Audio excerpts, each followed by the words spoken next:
रहे हैं। तो ये इनको समझना पड़ेगा और यही इशारा कर रहे हैं, जरा सी पी के बहक गया जो, उसे मैं कदे से निकाल दो। इस राजनीति में जरा सी पी करके आप अगर बहक जाएं तो फिर आपको मैं कदे में रहने का कोई अधिकार नहीं है। मतलब थोड़ा ही कुछ मिला नहीं कि आप पागल हो जाएं, आप उस पद को पचा ना पाएं, उसकी गरिमा संभाल ना पाएं। यह इशारा कर रहे हैं अश्वनी कुमार, और वो तब कर रहे हैं, महज एक दिन पहले कर रहे हैं, जब रामलीला मैदान में वोट चोरी का नारा दे रहे हैं राहुल गांधी और पूरी कांग्रेस पार्टी। वो कह रहे हैं अश्वनी कुमार कि प्रधानमंत्री को हर बात के लिए एक्यूज करना कांग्रेस पार्टी की नीति हो गई है और कांग्रेस को इस पर पुनर्विचार करना चाहिए। अगर कांग्रेस पार्टी इस पर पुनर्विचार नहीं करेगी तो कांग्रेस के दिन लदने वाले हैं। अपनी कमजोरी का ठीकरा आप अन्य पार्टी पर फोड़ रहे हैं, आप मोदी पर फोड़ रहे हैं। मोदी से आपका कोई लेना देना नहीं होना चाहिए। आपके संगठन के बारे में अभी राज्यसभा में सुधांशु त्रिवेदी ने बखिया उधेड़ दी कांग्रेस पार्टी की, कह रहे हैं कि आप वोट चोरी की बात कर, ये सब एक दिन पहले की घटना है। सुधांशु त्रिवेदी ने कहा, कांग्रेस के परफॉर्मेंस का बिहार का हवाला दिया और 1995 से लेकर के 2025 तक 30 साल के चुनाव का हवाला दिया और कहा कि लगातार आपकी सीटें वहां घटती गईं, आपके जमानत जब्त होते रहे, 150-200 सीटों पर आपके जमानत जब्त हुए। जहां आपने ज्यादा चुनाव लड़ा वहां आपकी जमानत जब्त हो गए। तो चुनाव लड़ते रहे वहां आपके जमानत जब्त हो जा रहे हैं, और यह आज की बात नहीं है, 2014 के पहले हो रहा है। उसका उन्होंने जिक्र किया सुधांशु त्रिवेदी ने कि आप अभी मोदी के ऊपर कह रहे हैं वोट चोर गद्दी छोड़। इसके पहले 2019 में आपने मोदी को चौकीदार चोर है का नारा दिया, जो आपके खिलाफ बुमरैंग कर रहा है और आप समझने को तैयार नहीं है। आप किसके कहने पर यह काम कर रहे हैं? तभी आपके ऊपर आरोप लग रहा है कि भारत का जो प्रमुख विपक्षी दल है वो कहीं अंतरराष्ट्रीय डीप स्टेट के साथ तो नहीं मिला हुआ है, यह आरोप लग रहा है। आखिर वोट चोरी का नारा दिया क्यों जा रहा है? अश्वनी कुमार कह रहे हैं कि कोई दम नहीं है। ठीक है, अगर आरोप लगा रहे हैं तो जिस एजेंसी के खिलाफ, जिस संस्थान के खिलाफ आप आरोप लगा रहे हैं, उनको चाहिए, अश्वनी कुमार कह रहे हैं, उनको चाहिए कि इस आरोप का खंडन करें और वो कम क्लीन आवें, वो स्पष्ट तरीके से वो अपनी शुद्धता का, अपने पारदर्शी होने का और निष्पक्ष चुनाव कराने की गारंटी दें और उसका सबूत पेश करें। यह होना चाहिए और यह कोई भी व्यक्ति चुनाव आयोग से अपेक्षा कर सकता है। लेकिन फिर वही बात, जब केरल में लोकल सेल्फ चुनाव में अभी कल परसों आपका रिजल्ट आया है, जिसमें आपकी पार्टी और आपके गठबंधन को भरपूर लोगों ने समर्थन किया है, आप जीते हैं वहां पर, इसी चुनावी प्रक्रिया से जीते हैं आप वहां पे, जबकि आपकी एडवर्सरी की वहां पर सरकार है वहां पर। पिनराई विजयन की हालत खराब है। पिनराई विजयन बयान दे रहे हैं आकर के बाहर में, हम इस हार को सीरियसली ले रहे हैं और इस पर मंथन करेंगे, आत्मंथन करेंगे।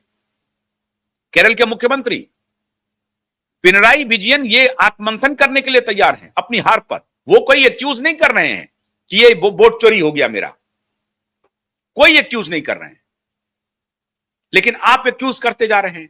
आपके जो पार्टी के लोग थे बिहार में, पार्टनर थे आरजेडी, उनको पता चल गया था कि ये वोट चोरी का जो कैंपेन है ये काम नहीं कर रहा है।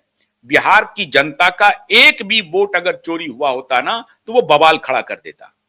एक भी बोनाफाइड वोटर का नाम वोटर लिस्ट से कट गया होता तो वो सड़कों पर बवाल खड़ा कर देता। कुछ नहीं हुआ, कोई कंप्लेन नहीं, न किसी थाने में, न चुनाव आयोग के पास कि मेरा वोटर लिस्ट से नाम कट गया है, आप इसे जोड़िए और चुनाव के पहले जोड़िए, नहीं जोड़िएगा तो मेरा वोट काउंट कीजिए फलाने फलाने पार्टी को। ऐसा कोई कंप्लेन नहीं आया बिहार से, एक भी कंप्लेन नहीं है, और आप वोट चोरी का नारा दिए जा रहे हैं। तो कौन यकीन करेगा? आपकी पार्टी एक दिन पहले चुनाव में बेहतरीन परफॉर्मेंस कर रही है। इसी बात का जिक्र कर रहे हैं अश्वनी कुमार हिमा हिमाचल में आप जीते, तेलंगाना में जीते, कर्नाटक में जीते, अभी केरला में जीते, और आप खुद जीते चुनाव, फिर भी आप वोट चोरी करें। आप दोनों जगह से चुनाव जीते, अमेठी से जीते, वायनाड से जीते, दोनों जगह से चुनाव जीत गया, और फाइनली आपने अमेठी वायनाड को छोड़ा, वहां से अपने बहन को सांसद बनवा दिया, आपकी बहन भी वहां से सांसद बन गई, फिर भी आप वोट चोरी कह रहे हैं। कैसी अनर्गल बात आप कर रहे हैं, कौन यकीन करेगा? अगर मान लीजिए कि थोड़ा बहुत माल प्रैक्टिस हुआ भी हो चुनाव आयोग में, तो आप उसकी शिकायत कीजिए, मर्यादा से कहिए। चुनाव आयोग आपके दुश्मन नहीं है, आप उनको बोलिए कि आप देखिए आज मोदी हैं, कल नहीं रहेंगे, लेकिन चुनाव आयोग कल भी रहेगा। आयोग में आने वाले व्यक्ति आते हैं जाते हैं, वो आयोग है, वो इंडिविजुअल नहीं है। मैंने कल भी इसका जिक्र किया था। तो चुनाव आयोग को आप मर्यादित तरीके से अपनी शिकायत दर्ज करा सकते हैं, और मर्यादा में रहते हुए अपने शिकायत को का निवारण भी कर सकते हैं, लेकिन आप शिकायत का निवारण भी नहीं करना चाहते हैं, मर्यादा का उल्लंघन कर रहे हैं लगातार। प्रधानमंत्री आप मोदी को आप कह सकते हैं, लेकिन आप प्रधानमंत्री के पद को के खिलाफ अगरिमामयी भाषा का प्रयोग कर रहे हैं। बिल्कुल कहीं से भी यह गरिमामयी भाषा का प्रयोग नहीं है प्रधानमंत्री के खिलाफ। आप वोट चोर कह रहे हैं। आप कुछ और चीज से उन्हें संबोधित कर सकते हैं। किसी व्यक्ति महत्वपूर्ण नहीं है, वो पद महत्वपूर्ण है। आप भारत के उस पद को, जो एक संवैधानिक पद है, उसकी मर्यादा का हनन कर रहे हैं, उसे कमतर आंक रहे हैं, उसको आप कमतर बना रहे हैं। ये उचित नहीं है। कितने एविडेंस चाहिए? आपके कांग्रेस पार्टी के पूर्व कानून मंत्री आपको राय दे रहे हैं, हालांकि वो G23 के सदस्य हो गए थे, लेकिन अश्वनी कुमार फिर कह रहे हैं कि मैं कांग्रेस की विचारधारा, कांग्रेस के विचार से पूरी तरह से संबद्ध हूं और आखिर तक रहूंगा। कांग्रेस में वो राहुल गांधी की भी, सोनिया गांधी की भी उस तरह से आलोचना नहीं करते। वो कह रहे हैं कि राहुल गांधी का जो हार्ट है अपने सही जगह पर है, बहुत नेक दिल इंसान है।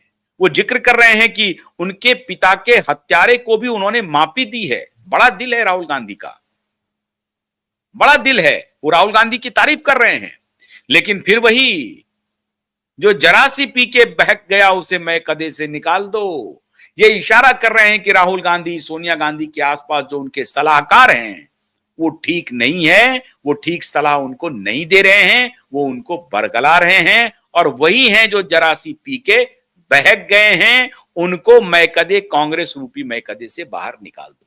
इसी का इशारा वो कर रहे हैं। और यहां कम नजर का गुजर है ही नहीं। कम नजर का मतलब हुआ कि आपका दिल बड़ा नहीं है, आप बड़ी सोच के व्यक्ति नहीं हैं। तो अगर आपकी सोच बड़ी नहीं है तो आप किसी ऑर्गेनाइजेशन को बड़ा नहीं बना सकते। आपका अगर संकुचित सोच है तो आपका ऑर्गेनाइजेशन भी संकुचित हो जाएगा, और कांग्रेस संकुचित होता जा रहा है। इसी तरफ अश्वनी कुमार इशारा कर रहे हैं। अब अश्वनी कुमार के इशारे को कांग्रेस पार्टी लेती है या नहीं लेती है, हम तो लेकिन यही कहेंगे कि रामलीला मैदान में रैली करने के बजाय आत्म परीक्षण करते, और ये जो उन्होंने सलाह दी कि जो जरा सी पी के बहक गए